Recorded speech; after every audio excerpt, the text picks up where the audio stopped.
आपने क्या अनुभव किया जब सोलर सिस्टम की तरफ आप काम करना शुरू किया? तो हमने जैसे ही वीआर में देखा, हमें ऐसे लगा कि पूरा सोलर सिस्टम हमारे आंखों के सामने है। हमने सैटर्न के रिंग्स देखे और मंगल ग्रह पर तो हम उतर ही गए। बड़ा अच्छा अनुभव रहा।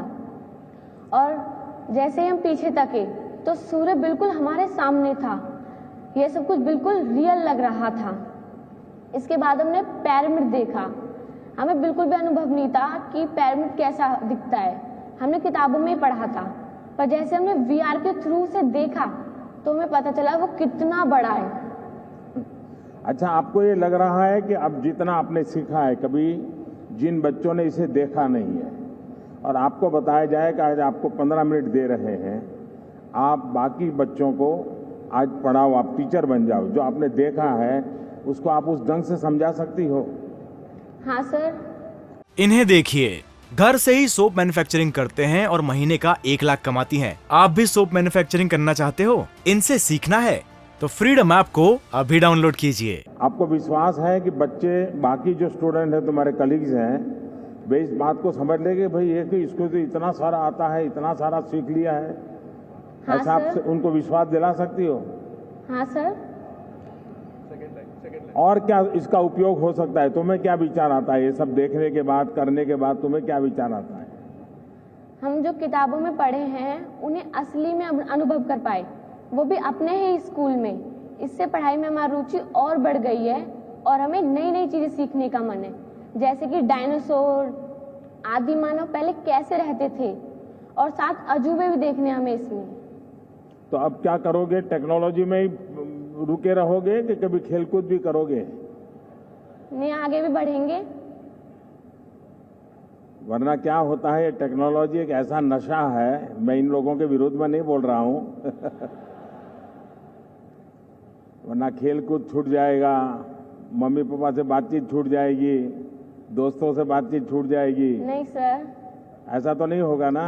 No sir. क्योंकि इसमें इतनी दुनिया, जैसे रील देखते हैं ना आप लोग, फिर उसमें से बाहर ही नहीं निकलते हैं और माँ को लगता है कि ये तो 5G पर पढ़ रही होगी चलिए बेटे, बहुत बहुत शुभकामनाएं आपको। Thank you sir.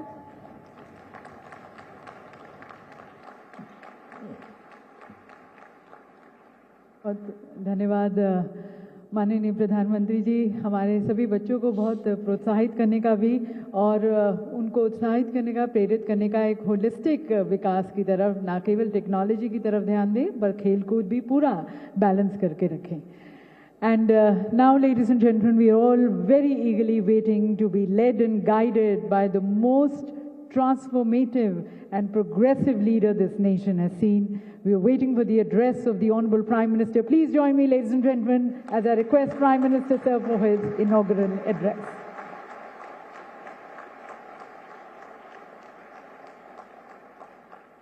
इस ऐतिहासिक अवसर पर उपस्थित मंत्रिमंडल के मेरे सहयोगीगण, देश के उद्योग जगत के प्रतिनिधिगण, अन्य महानुभाव, देवी और सज्जनों, ये समिट तो ग्लोबल है लेकिन आवाज लोकल है।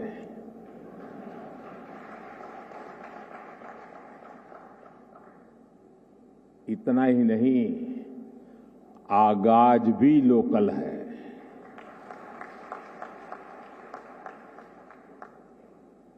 आज 21वीं सदी के विकसित होते भारत के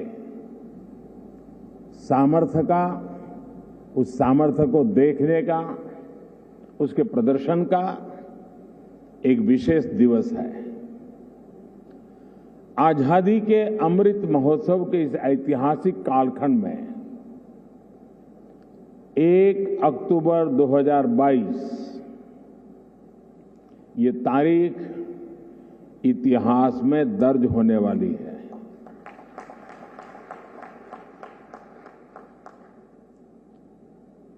दूसरा, ये नवरात्रि का पर्व चल रहा है, शक्ति उपासना का पर्व होता है और 21वीं सदी की जो सबसे बड़ी शक्ति है, उस शक्ति को नई ऊंचाई पर ले जाने का आज भी आरंभ हो रहा है। आज देश की ओर से,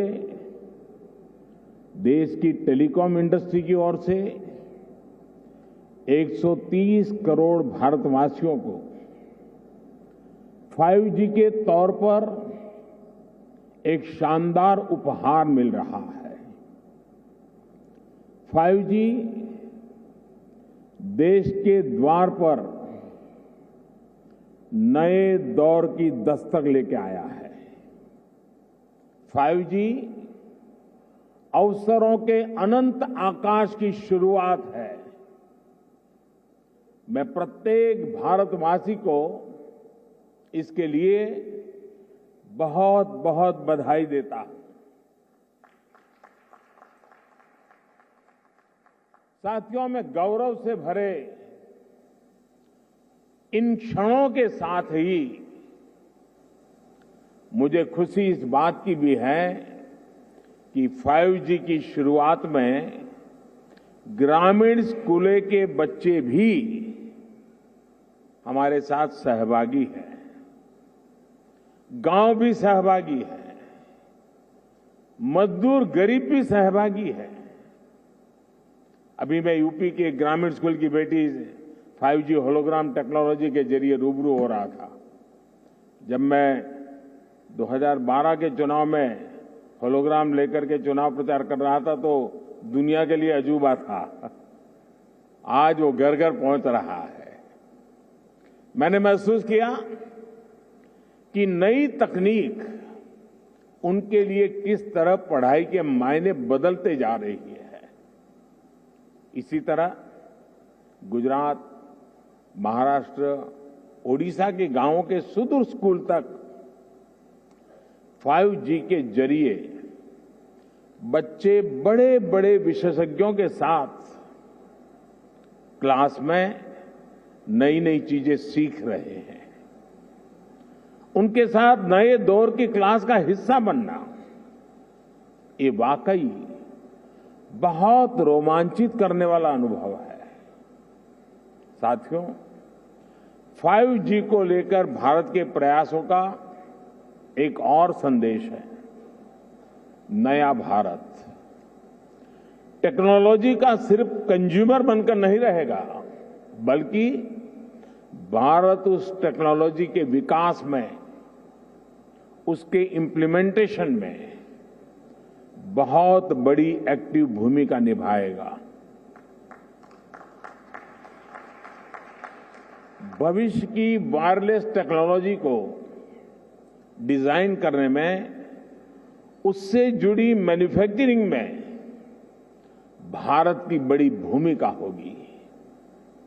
2G, 3G, 4G के समय भारत टेक्नोलॉजी के लिए दूसरे देशों पर निर्भर रहा, लेकिन 5G के साथ भारत ने नया इतिहास रच दिया है। 5G के साथ भारत पहली बार टेलीकॉम टेक्नोलॉजी में ग्लोबल स्टैंडर्ड तय कर रहा है। भारत लीड कर रहा है। आज इंटरनेट का इस्तेमाल करने वाला हर व्यक्ति इस बात को समझ रहा है कि 5G इंटरनेट का पूरा आर्किटेक्चर बदल कर रख देगा। इसलिए भारत के युवाओं के लिए आज 5G बहुत बड़ी अपॉर्चुनिटी लेकर आया है। मुझे खुशी है कि विकसित भारत का संकल्प लेकर आगे बढ़ रहा हमारा देश दुनिया के अन्य देशों के साथ किस तरह कदम से कदम मिलाकर चल रहा है। ये भारत की बहुत बड़ी सफलता है। डिजिटल इंडिया अभियान की बहुत बड़ी सफलता है। साथियों, जब हम डिजिटल इंडिया की बात करते हैं तो कुछ लोग समझते हैं कि ये सिर्फ सरकारी एक योजना है, लेकिन डिजिटल इंडिया सिर्फ एक नाम नहीं है, ये देश के विकास का बहुत बड़ा विजन है। इस विजन का लक्ष्य है उस टेक्नोलॉजी को आम लोगों तक पहुंचाना जो लोगों के लिए काम करे और लोगों के साथ जुड़कर काम करे। मुझे याद है जब मोबाइल सेक्टर से जुड़े इस विजन के लिए स्ट्रेटेजी बनाई जा रही थी तो मैंने कहा था कि हमारी अप्रोच टुकड़ों टुकड़ों में नहीं होनी चाहिए, बल्कि होलिस्टिक होनी चाहिए। डिजिटल इंडिया की सफलता के लिए जरूरी था कि वो इस सेक्टर के सभी आयामों को एक साथ कवर करे। इसलिए हमने 4 पिलर्स पर और 4 दिशाओं में एक साथ फोकस किया। पहला, डिवाइस की कीमत। दूसरा, डिजिटल कनेक्टिविटी। तीसरा, डेटा की कीमत। चौथा, और जो सबसे जरूरी है, डिजिटल फर्स्ट की सोच। साथियों, जब हम पहले पिलर की बात करते हैं, डिवाइस की कीमत की बात करते हैं, तो एक बात बहुत स्पष्ट है, डिवाइस की कीमत तभी कम हो सकती है जब हम आत्मनिर्भर हो। और आपको याद होगा बहुत लोगों ने आत्मनिर्भर की मेरी बात की मजाक उड़ाई थी। 2014 तक हम करीब 100% मोबाइल फोन आयात करते थे, विदेशों से इंपोर्ट करते थे। और इसलिए हमने तय किया कि हम इस क्षेत्र में आत्मनिर्भर बनेंगे। हमने मोबाइल मैन्युफैक्चरिंग यूनिट्स को बढ़ाया। 2014 में जहां देश में 2 मोबाइल मैन्युफैक्चरिंग यूनिट्स थी, 8 साल पहले 2, अब उनकी संख्या 200 के ऊपर है।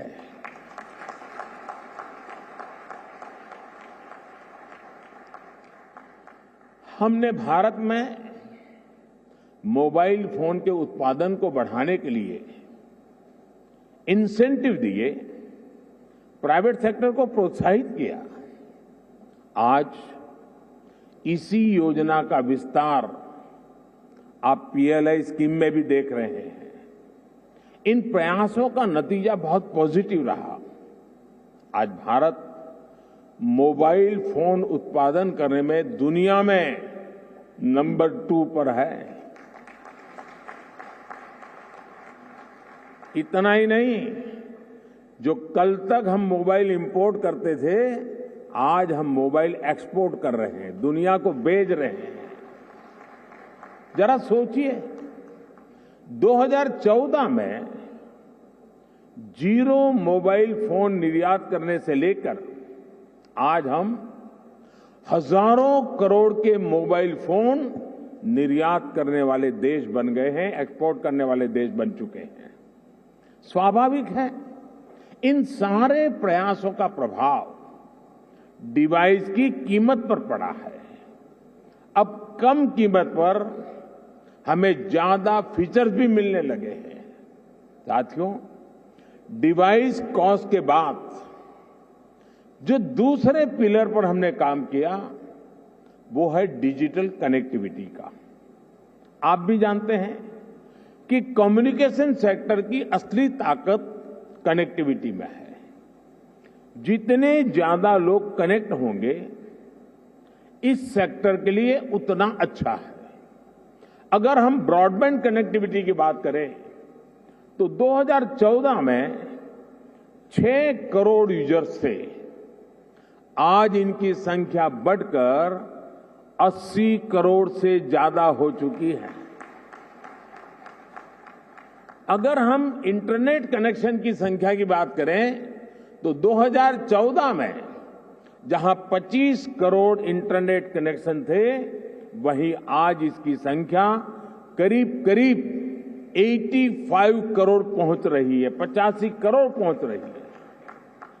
ये बात भी नोट करने वाली है कि आज शहरों में इंटरनेट यूजर्स की संख्या के मुकाबले हमारे ग्रामीण क्षेत्रों में इंटरनेट यूजर्स की संख्या तेजी से बढ़ रही है। और उसकी एक खास वजह है, 2014 में जहां देश में 100 से भी कम पंचायतों तक ऑप्टिकल फाइबर पहुंचा था, आज 1,70,000 से भी ज्यादा पंचायतों तक ऑप्टिकल फाइबर पहुंच चुका है। अब कहां 100 और कहां 1,70,000। जैसे सरकार ने घर घर बिजली पहुंचाने की मुहिम शुरू की, जैसे हर घर जल अभियान के जरिए हर किसी तक साफ पानी पहुंचाने के मिशन पर काम किया, जैसे उज्ज्वला योजना के जरिए गरीब से गरीब आदमी के घर में भी गैस सिलेंडर पहुंचाया, जैसे हमने करोड़ों की तादाद में लोग बैंक अकाउंट से वंचित थे, करोड़ों लोग जो बैंक से नहीं जुड़े थे, आजादी के इतने साल के बाद जनधन अकाउंट के द्वारा हिंदुस्तान के नागरिकों को बैंक के साथ जोड़ दिया। वैसे ही हमारी सरकार इंटरनेट फॉर ऑल के लक्ष्य पर काम कर रही है। साथियों, डिजिटल कनेक्टिविटी बढ़ने के साथ ही डेटा की कीमत भी उतनी अहम हो जाती है। ये डिजिटल इंडिया का तीसरा पिलर था जिस पर हमने पूरी शक्ति से काम किया। हमने टेलीकॉम सेक्टर के रास्ते में आने वाली तमाम अड़चनों को हटाया। पहले विजन की कमी और पारदर्शिता के अभाव में टेलीकॉम सेक्टर को तमाम मुश्किलों का सामना करना पड़ता था। आप परिचित हैं कि कैसे हमने 4G तकनीक के विस्तार के लिए पॉलिसी सपोर्ट दिया। इससे डेटा की कीमत में भारी कमी आई और देश में डेटा क्रांति का जन्म हुआ। देखते ही देखते ये तीनों फैक्टर, डिवाइस की कीमत, डिजिटल कनेक्टिविटी और डेटा की कीमत, इसका मल्टीप्लायर इफेक्ट हर तरफ नजर आने लगा। लेकिन साथियों, इन सब के साथ एक और महत्वपूर्ण काम हुआ। देश में डिजिटल फर्स्ट की सोच विकसित हुई। एक वक्त था जब बड़े बड़े विद्वान, एलिट क्लास, उसके कुछ मुट्ठी भर लोग, सदन के कुछ भाषण देख लेना, कैसे कैसे भाषण हमारे नेता लोग करते हैं, वे मजाक उड़ाते थे। उनको लगता था कि गरीब लोगों में क्षमता ही नहीं है, ये डिजिटल समझ ही नहीं सकते, संदेह करते थे। उन्हें शक था कि गरीब लोग डिजिटल का मतलब भी नहीं समझ पाएंगे। लेकिन मुझे देश के सामान्य मानवी की समझ पर, उसके विवेक पर, उसके जिज्ञासु मन पर हमेशा भरोसा रहा है। इन्हें देखिए, घर से ही सोप मैन्युफैक्चरिंग करते हैं और महीने का 1 लाख कमाती हैं। आप भी सोप मैन्युफैक्चरिंग करना चाहते हो? इनसे सीखना है तो फ्रीडम ऐप को अभी डाउनलोड कीजिए।